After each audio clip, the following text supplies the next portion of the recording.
दिनसी प्रियहरू, म तपाईहरुलाई परमेश्वरको वचनबाट केही कुराहरू बाँड्न चाहन्छु। पिता पुत्र पवित्र आत्मालाई महिमा होस्। विशेष गरेर यो दिने बारेमा छ अनि यो दिने बारेको बारेमा मैले धेरैचोटि पहिला पनि बोलिसकेको छु।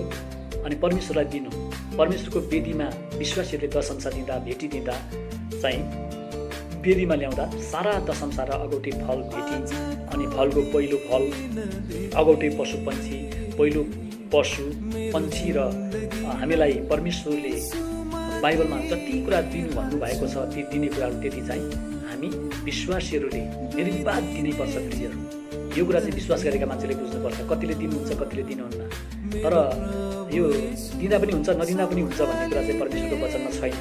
हामी परमेश्वरमा विश्वास गर्छौँ भने परमेश्वरलाई दिने कुरामा पनि हाम्रो विश्वास हुनुपर्छ। दिने कुरामा पनि हामी विश्वास योग्य हुनुपर्छ। मण्डलीमा दिने मुठी चामलदेखि लिएर विशेष भेटी, दान, उपदान, सहायता, सहयोग र वेदीमा ल्याउने भेटी दशंशमा हामी विश्वासीहरू जिम्मेवार हुनुपर्छ भनेर यहाँहरूलाई म परमेश्वरको वचनबाट बाँड्न चाहन्छु। अरूहरूले जे गरून्, तर हाम्रो मण्डलीले चाहिँ यो दिने कुराको प्रथालाई पुरा पालना गर्नुपर्छ। हामी विश्वासीहरूले पालना गर्नुपर्छ अनि मात्रै हामी आशिषित हुन्छौँ भनेर म यहाँलाई भन्न चाहन्छु। यो दशंश भेटी चाहिँ ससाना नानीहरूले पनि दिनुपर्छ, जवानहरूले पनि दिनुपर्छ, आमा बाबुले र सबैले दिनुपर्छ। बाबुले त ठिकै छ, दिनुपर्छ, दिने हो, ठिकै हो, तर बच्चाले चाहिँ कसरी दिने प्रश्न आउन सक्छ तपाईँलाई। बच्चाले यसरी दिनुपर्छ, आमा बाबु र अभिभावकहरूले दिएको पैसाबाट दशंश दिनुपर्छ। कहिलेकाहीँ माइती मामली जाँदाखेरि मामा आमाहरूले दिएका पैसाबाट बच्चाहरूले दशंश दिनुपर्छ। यो दशंश र दान दिने कुरा हाम्रो जीवनको जीवनशैली नै हामीले बनाउनुपर्छ।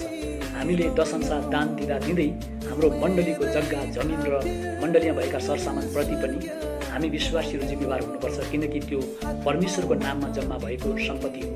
तपाईँले भेटी दशंश दिँदा परमेश्वरमा भरोसा गरेर दिनुहोस् भनेर म तपाईँलाई भन्न चाहन्छु। परमेश्वरले तपाईँलाई भविष्य दिनुहुन्छ।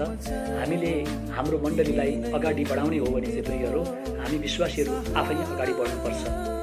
तपाईँलाई म दिने बारेमा केही कुराहरू बताउँछु।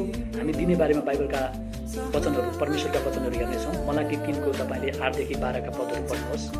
उत्पत्ति 18 को 20 देखि 22 का पदहरू पढ्नुहोस्। लेवी 15 को 7 देखि 11 का पदहरू पढ्नुहोस्।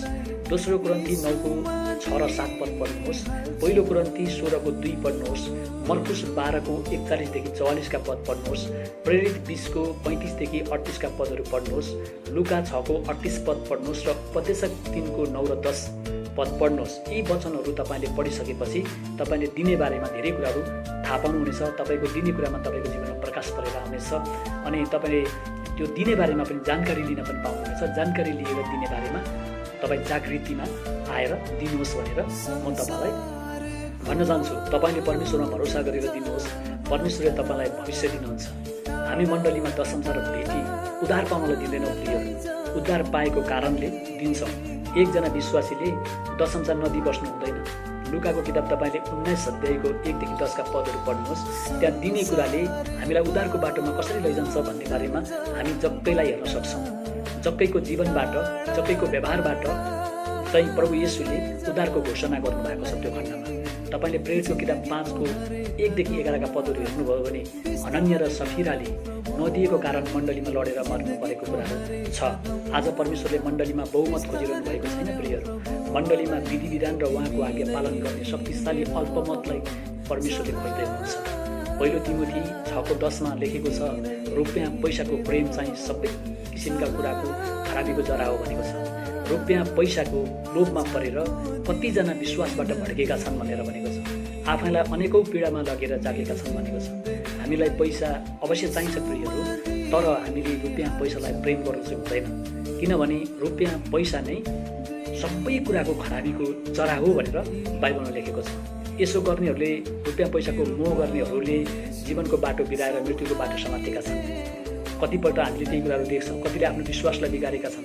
हामीलाई रुपियाँ पैसा अवश्य चाहिन्छ नै, तर लोभ गरेर परमेश्वरको भागै लुकाउनु चाहिँ हुँदैन। हामीले परमेश्वरको भागै लुकाउन खोज्नु ज्यादै खतरा कुरा हो प्रियहरू। तपाईँ यो खतराबाट मुक्त हुनुहोस् भनेर म तपाईँलाई यो समयमा भन्न चाहन्छु। परमेश्वरले तपाईँहरूलाई आशीर्वाद दिउन्। जय मसीह।